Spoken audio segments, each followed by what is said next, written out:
नारद जी कहते हैं ना पश्चिम कुतचित शर्मा, किसी की निष्ठा शुद्ध नहीं है, किसी की बुद्धि शुद्ध नहीं है, किसी के विचार शुद्ध नहीं है।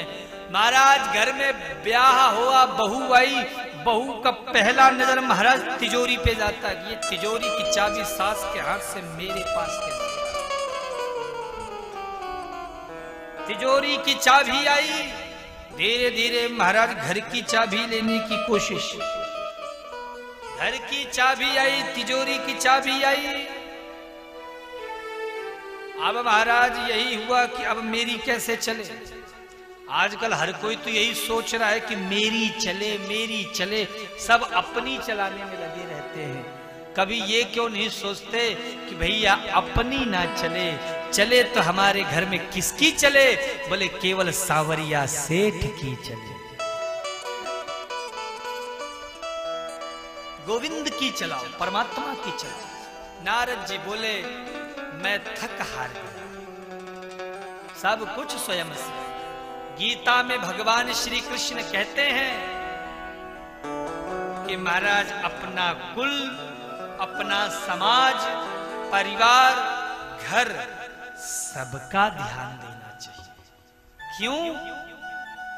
कई लोग कहते हैं क्या ये समाज वाले हमें खाना दे जाएंगे, क्या कहेंगे लोग? ये तो लोगों का काम ही है कहना, कुछ तो लोग कहेंगे। एक बात बोलूं, बाबा तुलसीदास जी की एक चौपाई पे गांठ बांधो, निंदक नियरे राखिए आंगन कुटी समाए।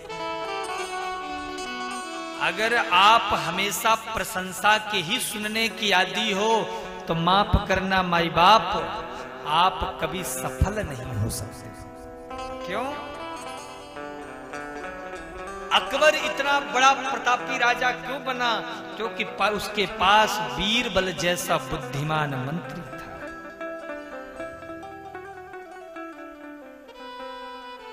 एक मुझे छोटा सा अकबर बीरबल के किस्से आया करते थे बचपन में, उसकी एक छोटी सी घटना याद है, छोटे से लाइन में।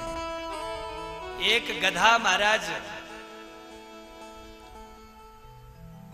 तंबाकू के खेत में चर रहा था, तो वो घास घास खाए और तंबाकू नहीं खाता था।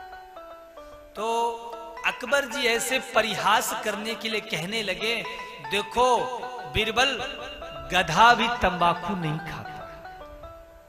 तो बीरबल की देखो बुद्धि, राजा है सम्राट पर विनोद पूर्वक क्या कहता है, हाँ सरकार, गधे तंबाकू नहीं खाते। शब्द एक है, भाव एक है, पर उसके अर्थ कई है।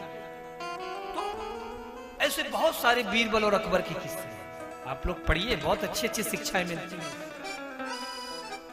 तो हमेशा कानों को प्रिय लगने वाली बात ही आप सुनो तो महाराज ये उचित नहीं है। जो जिस घर के मंत्री सदैव राजा की प्रशंसा करते रहे, वो राजा कभी प्रतापी नहीं बन सकता है। समय पड़ने पे यदि राजा गलत रास्ते पे चल रहा है तो महाराज मंत्रियों का कर्तव्य है, गुरुजनों का कर्तव्य है, बड़ों का कर्तव्य है कि वहां पे डांटे फटकारे सही मार्ग पे लेकर के। आजकल महाराज मैंने बहुत से घरों में देखा है, लोग भागवत को, रामायण को कथा की भांति नहीं देखते हैं, भाव के रूप में नहीं देखते, सोचते टाइम पास करते हैं। चलो कथा हो रही का, वही बुट्टूपाली में हर साल की बात थी, हर साल तो होती, चलो टाइम पास कराते हैं। क्या होगा? अरे कुछ नहीं होगा, देख लेंगे कैसा फूल वूल लगा है, कैसा डेकोरेशन हुआ, ये देख के आ जाएंगे। कब चले?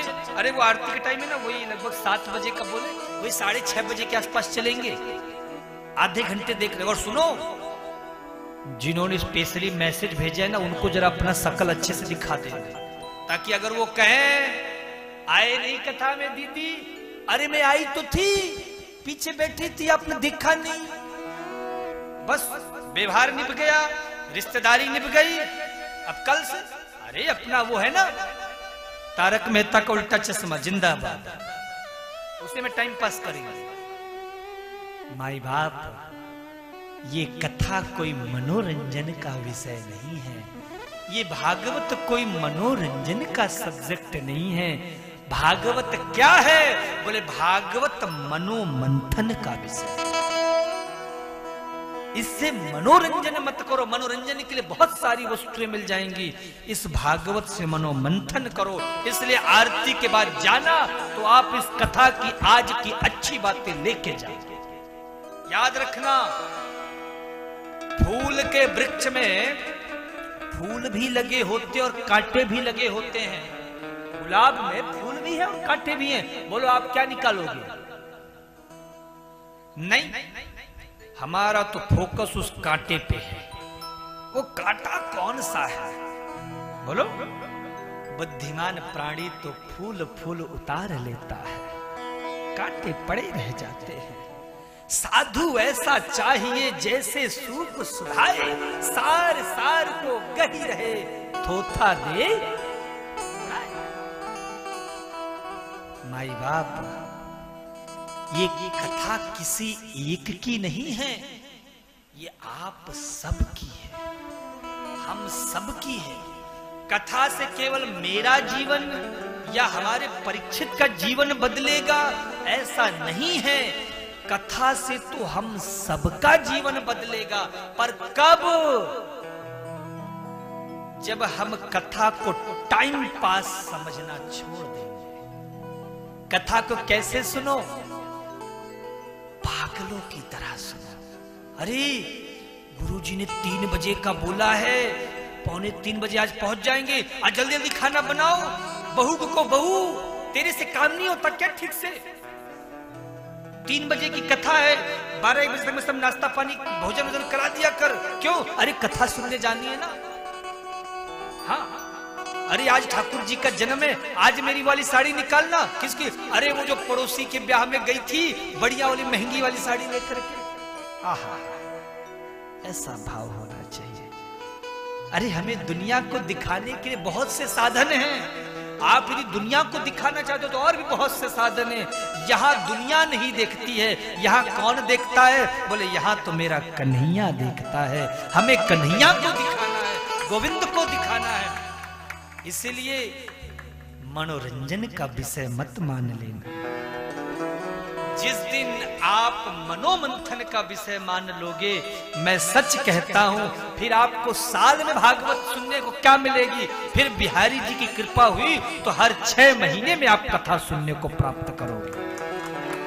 पर इसके लिए आपको कथा का टाइम पास समझना भूलना पड़ेगा।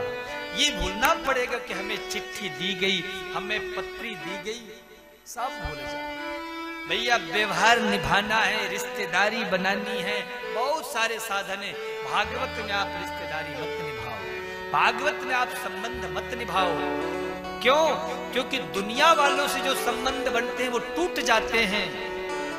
लेकिन अगर आपका संबंध एक बार गोविंद से बन गया तो मरते दम तक नहीं टूटेगा।